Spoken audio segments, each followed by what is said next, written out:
Cả nhà bữa nay mình sẽ ăn cơm nhưng mà không có dọn ra như mọi hôm nữa cả nhà. Bữa nay em sẽ ăn gà kho gừng nha. Và đây là rán canh cải tàng ô với thịt bằm cả nhà, đơn giản vậy thôi. Mời cả nhà cùng ăn nha. Tại ăn hơi trễ á, lo đi 8 nãy giờ cả nhà, nên là ăn trễ và ăn có một mình mà không có dọn nữa.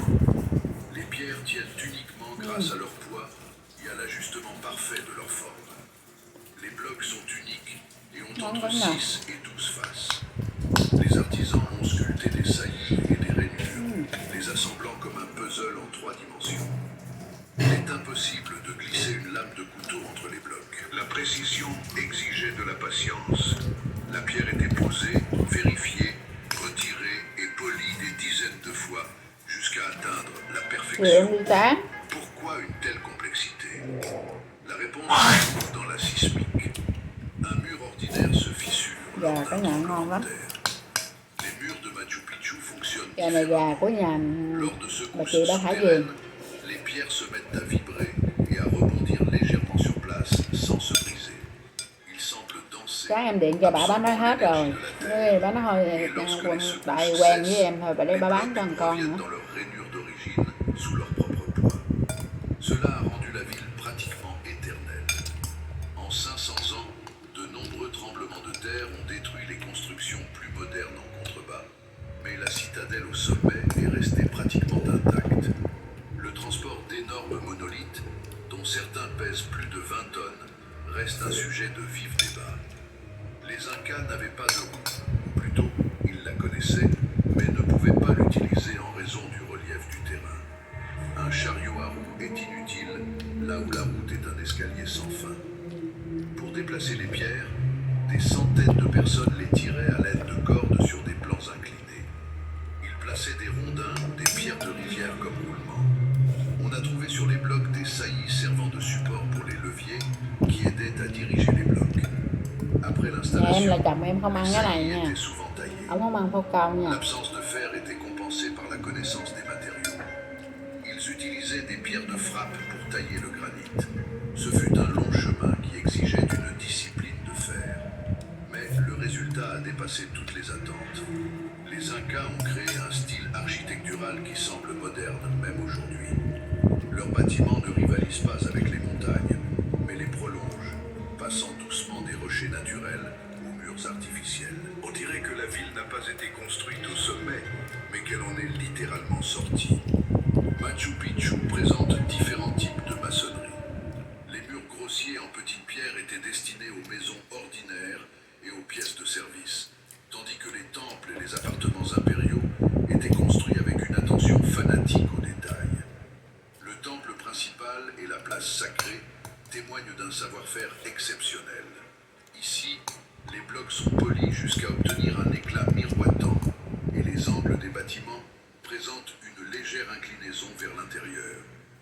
Il ne s'agit pas d'une erreur des constructeurs, mais d'une astuce visant à améliorer la stabilité des bâtiments. Les Incas comprenaient la physique et ont créé des chefs-d'œuvre qui défient les lois du temps. Machu Picchu est un chef-d'œuvre d'ingénierie qui fonctionne comme un organisme. Du haut, on peut voir des rangées de marches qui entourent la montagne. Ce sont des terrasses agricoles. C'était une nécessité. Sur les pentes des Andes, les champs auraient été emportés par les pluies torrentielles. Les Incas ont créé des plateformes planes. Chaque terrasse est comme un gâteau à plusieurs couches. Tout en bas, il y a des groupes de grosses pierres, puis une couche de gravier, plus haut du sable, et tout en haut, une couche de terre fertile que les ouvriers apportaient dans des sacs depuis la vallée de la rivière. Cette disposition des terrasses remplissait plusieurs fonctions à la fois. Tout d'abord, elle fonctionnait comme un filtre géant qui laissait passer l'eau sans la laisser stagner et éroder le versant. Ensuite, les pierres à l'intérieur des terrasses se réchauffaient au soleil pendant la journée et restituaient leur chaleur aux racines des plantes pendant la nuit.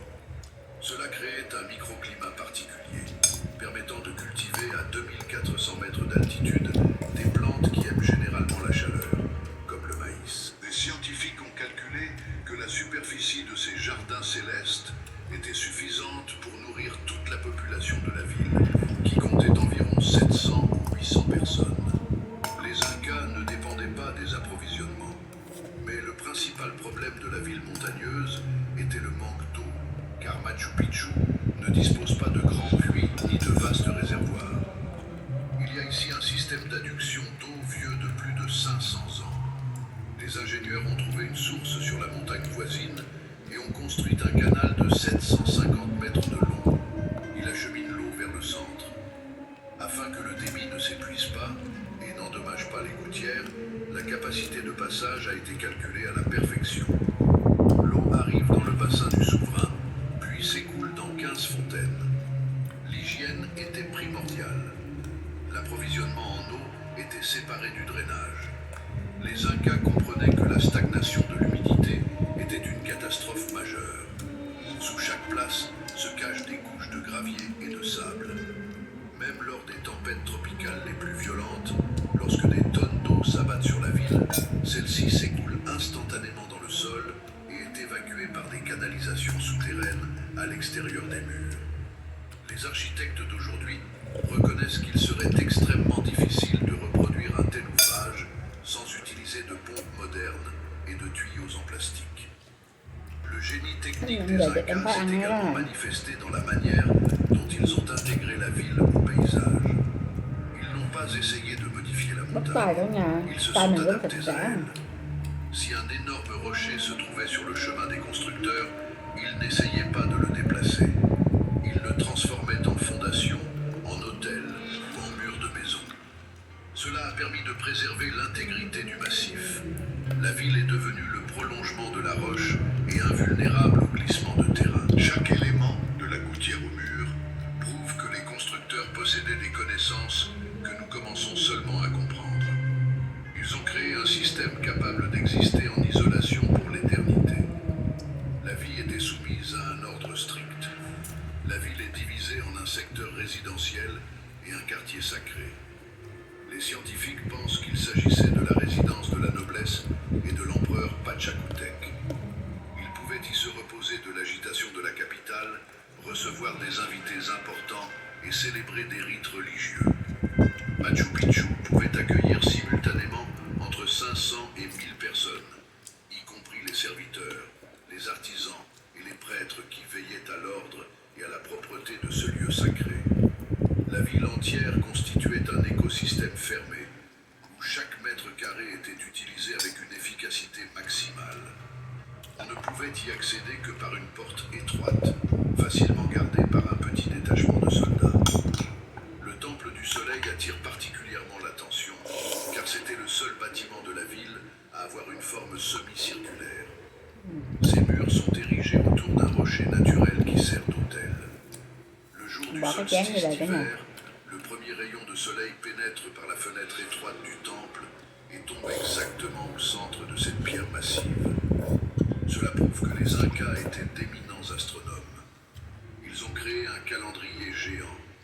Sous le temple se trouve une grotte, la tombe royale. Les murs sont faits de blocs polis et l'intérieur est frais. Les scientifiques pensent que c'est là Tạm que biệt les nha. momies Cả des nhà ơi, nhớ ancêtres des ủng hộ participants cho aux cérémonies étaient cho thủy cuộc conservées. sống quanh ta nha. Les Cho em Incas xin một croyaient lượt que đăng les ký để esprits làm động étaient lực les để em có vivants. thể xây Un kênh autre tiếp site tục est nha le cả nhà. temple des trois fenêtres. Hẹn lại clip Les sau cả nhà fenêtres sont ơi. orientées